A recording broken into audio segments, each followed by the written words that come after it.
Hey, Bryn. Chapter 8. Pippi talks sense to a shark. Yeah, that's you. Very early the next morning, Tommy and Pippi and Annika crawled out of their hut. But the Kurkurada children had been up still earlier. They were already sitting under the coconut tree, excitedly waiting for their new friends to come out and play. They talked in rapid Kurukuradat and laughed, their teeth flashing on their dark faces. The whole crowd trooped down to the beach, with Pippi at the head. Tommy and Annika jumped up and down with delight when they saw the beautiful white sand where they could dig themselves down.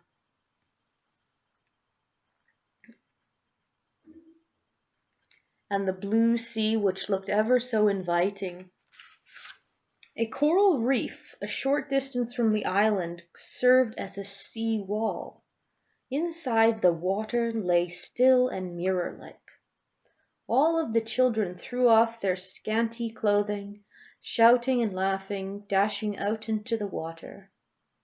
After they rolled around in the white sand, and Pippi and Annika and Tommy agreed that it would be nice to have a really dark skin, because white sand on dark background looks so fun. But when Pippi had dug herself down in the sand up to her neck, so that only a freckled face and two red pigtails stuck out, that looked quite fun too. All the children settled themselves down in a circle to talk to her. Tell us about the children. Oh, goodbye, Pippi. Tell us about the children in the northern land you come from, said Momo to the freckled face.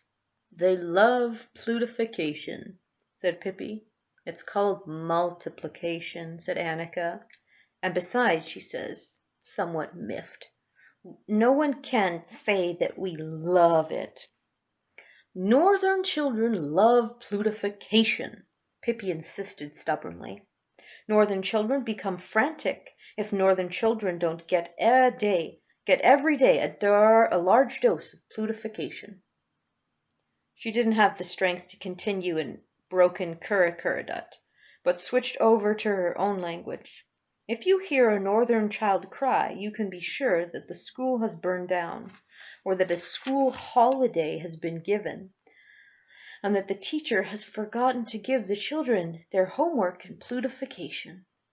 And it's not even, Len, let's not even talk about summer vacation.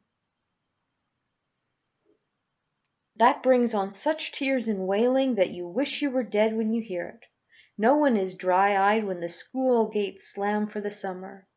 All the children slowly head for home, singing sad songs, and they can't keep themselves from sobbing when they think that it will be several months before they can get any plutification to do again. Yes, it is a misery, the likes of which you can't imagine, said Pippi, and she sighed deeply. Bah! said Tommy and Annika. Momo didn't quite understand what plutification was, and wanted to have a more detailed explanation. Tommy was just about to explain it, but Pippi got in ahead of him. You see, it's like this. 7 times 7 equals 102. Fun, huh? It is most certainly not 102, said Annika. No, because 7 times 7 is 49. Remember that we're on Kurukuradat Island now, said Pippi. We have an entirely different and much more flourishing climate, so 7 times 7 must be more here. Bah! said Tommy and Annika again. The arithmetic lesson was interrupted by Captain Longstocking, who came to announce he and the whole crew and all the Kurukuradots were going off to another island for a couple days to hunt some wild boar. Actually, that's really smart. Don't live on the island with wild boar. Visit the island with wild boar.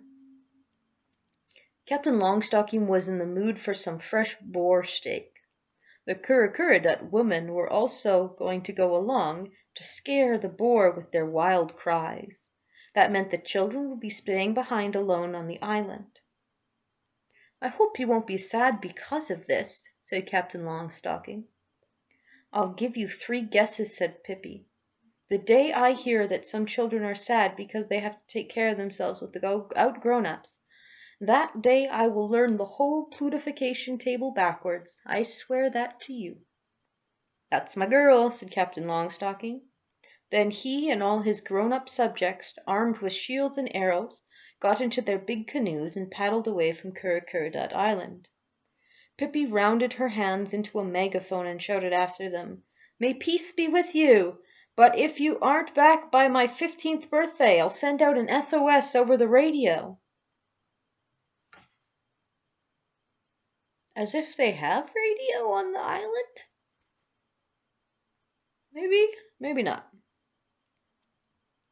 When they were alone, Pippi, Tommy, and Annika, and Momo, and Moana, and all the other children looked happily at one another. They were going to have a whole wonderful South Sea Island all to themselves for several days. "What are we going to do?" said Tommy and Annika. "First," said Pippi, "we will get breakfast down from the trees." Like a flash, she was in a coconut tree, shaking coconuts down. Hey, that's kind of like what's on the front-ish. Momo and the other Kurukuridat children gathered breadfruit and bananas. Pippi made a fire on the beach, and over it she roasted the wonderful breadfruit.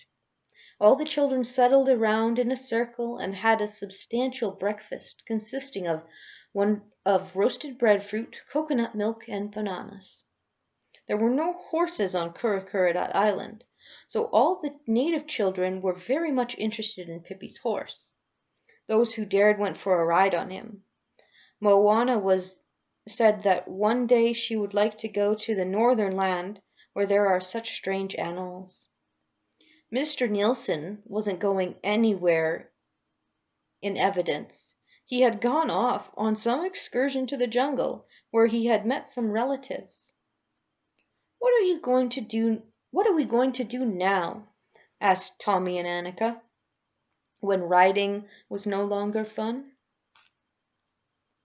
"Northern children want to see fine caves? Yes? No?" wondered Momo. "Northern children most certainly want to see fine caves. Yes, yes," said Pippi.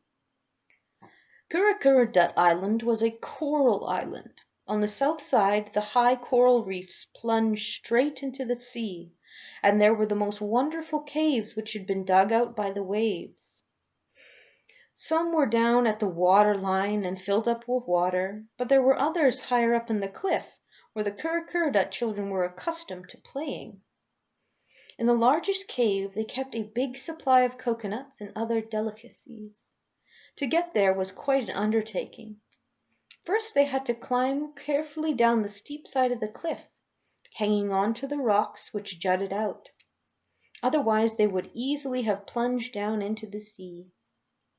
Any place else on the island that wouldn't have mattered, but at this particular spot there were plenty of sharks who liked to eat small children. In spite of these dangers, the Kurukuridat children had fun diving for oysters, but someone always had to stand guard and shout, "Shark! Shark!" as soon as they spotted a fin in the far distance. In the big cave the Kurukuridat children also kept a supply of shimmering pearls, which they had found in the oysters. They used them to play marbles with, and had no idea they would be worth a large amount of money in Europe or America. Captain Longstocking used to take along a few pearls now and then when he went off to buy stuff. He would trade the pearls for things he thought his subjects needed, but on the whole he felt that his loyal Kurukuridats were well off as they were, and the children gaily continued to play marbles with the pearls. Annika was horror-stricken when Tommy said to her that she would have to climb along the cliff to the big cave. The first part wasn't so bad. There was quite a broad ledge to walk on, but it gradually got narrower, and the last few feet to the cave you had to scramble and climb and hang on as best as you could. "Never," said Annika, "never." To climb along the cliff there were hardly anything to hold on to, and below a sea filled with sharks waiting for you to fall down. That was not Annika's idea of fun. Tommy was annoyed. No one should bring sisters along to the South Seas, he said as he scrambled along the cliff wall. "Look at me, you only have to go like this." There was a loud bloop as Tommy fell into the water. Annika screamed. Even the Kurra children were terrified. "Shark! Shark!" they cried and pointed towards the sea. There, a fin was clearly visible above the surface, heading in the direction of Tommy. There was another plop. That was Pippi jumping in. She reached Tommy about the same time as the shark did. Terrified, Tommy was screaming at the top of his lungs. He felt the shark's sharp teeth scrape against his leg. But just at that instant Pippi grabbed the bloodthirsty beast with both hands and lifted him out of the water. Where's the picture of that?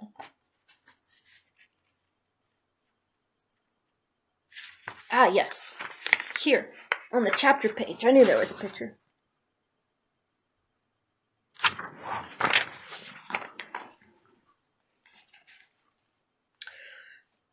"Do you have any shame in you?" she asked the shark, and looked around, surprised and ill at ease.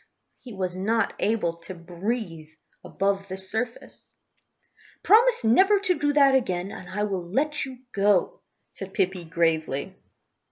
With all the force she could, she flung him far out into the sea. He lost no time getting away from there and decided to head for the Atlantic Ocean instead. In the meantime, Tommy had managed to scramble up on the small plateau, and he sat there trembling all over. His leg was bleeding. When Pippi came up, she behaved very strangely. First, she lifted Tommy up in the air, and she hugged him so hard that he lost his breath. Then all of a sudden she let him go and sat down on the cliff. She put her head in her hands. She cried. Pippi cried. Tommy and Annika and all the Kurra children looked at her, surprised and frightened. "Do you cry because Tommy almost got eaten up?" "No," Pippi answered crossly, and she wiped her eyes. "I cry because the poor little hungry shark got no breakfast today."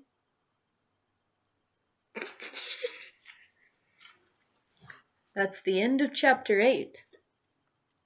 Tomorrow, Pippi is going to meet some new characters. We'll see what's what with them. Sorry my reading companion ditched us this evening. I had to sing to her to get her to come sit here for a little bit first. Anyways, sleep well. Night, Bryn.